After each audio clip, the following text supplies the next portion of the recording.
Psaume 145.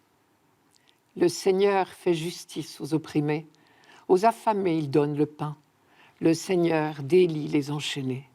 Le Seigneur ouvre les yeux des aveugles. Le Seigneur redresse les accablés.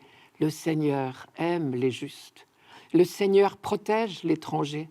Il soutient la veuve et l'orphelin. Le Seigneur est ton Dieu pour toujours.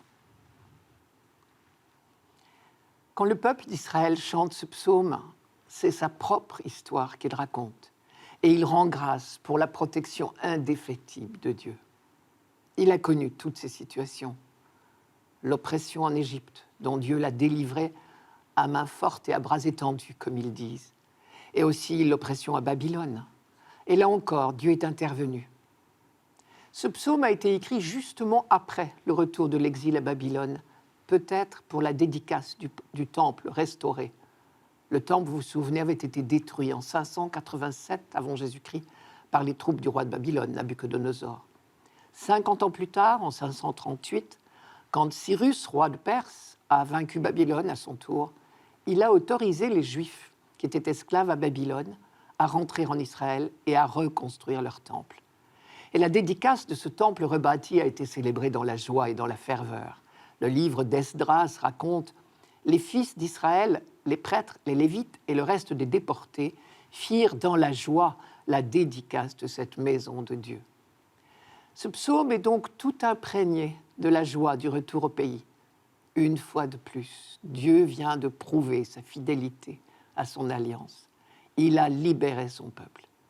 Et quand Israël relit son histoire, il peut témoigner que Dieu l'a accompagné tout au long de sa lutte pour la liberté. Le Seigneur fait justice aux opprimés. Le Seigneur délie les enchaînés. Israël a connu la faim aussi, dans le désert, pendant l'Exode, et Dieu a envoyé la manne et l'écaille pour sa nourriture.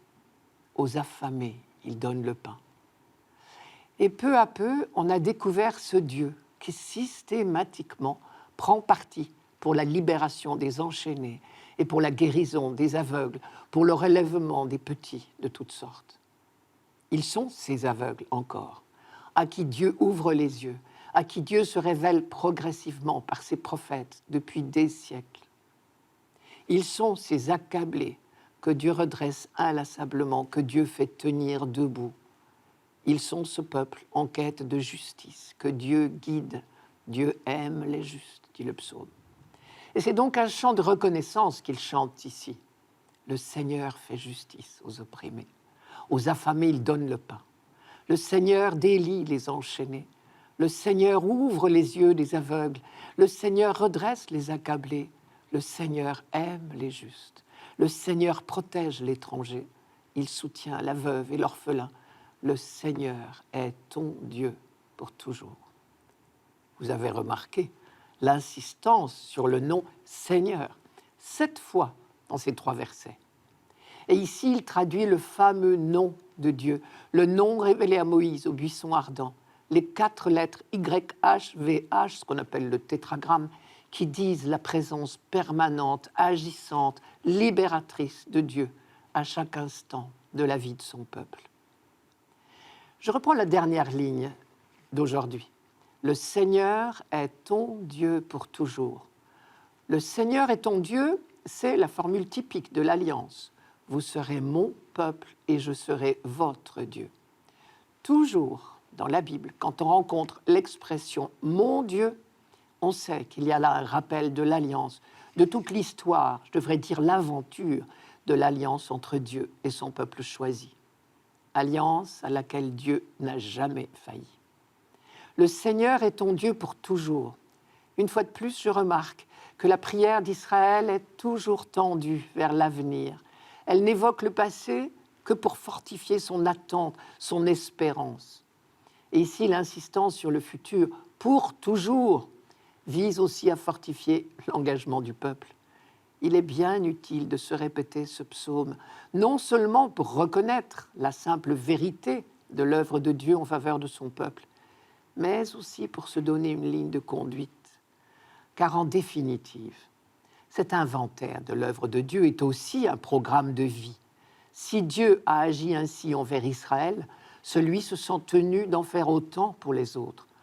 Tous les exclus du monde ne connaîtront l'amour que Dieu leur porte qu'à travers le comportement de ceux qui en sont les premiers témoins. Et d'ailleurs, pour être sûr que le peuple se conforme peu à peu à la miséricorde de Dieu, la loi d'Israël comportait beaucoup de règles de protection des veuves, des orphelins, des étrangers. La loi n'avait qu'un objectif, faire d'Israël un peuple libre, respectueux de la liberté d'autrui. Parce que Dieu mène inlassablement son peuple et à travers lui l'humanité tout entière sur un long chemin de libération. Quant aux prophètes, vous le savez bien, c'est principalement sur l'attitude par rapport aux pauvres et aux affligés de toutes sortes qu'ils jugeaient de la fidélité d'Israël à l'Alliance. Si on fait l'inventaire des paroles des prophètes, on est obligé d'admettre que leur rappel à l'ordre porte majoritairement sur deux points, toujours les mêmes.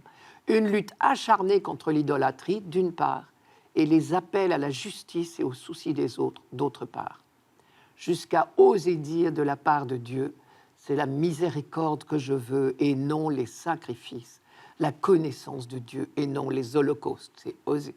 Ou encore, on t'a fait savoir, ô homme, ce qui est bien, ce que le Seigneur exige de toi.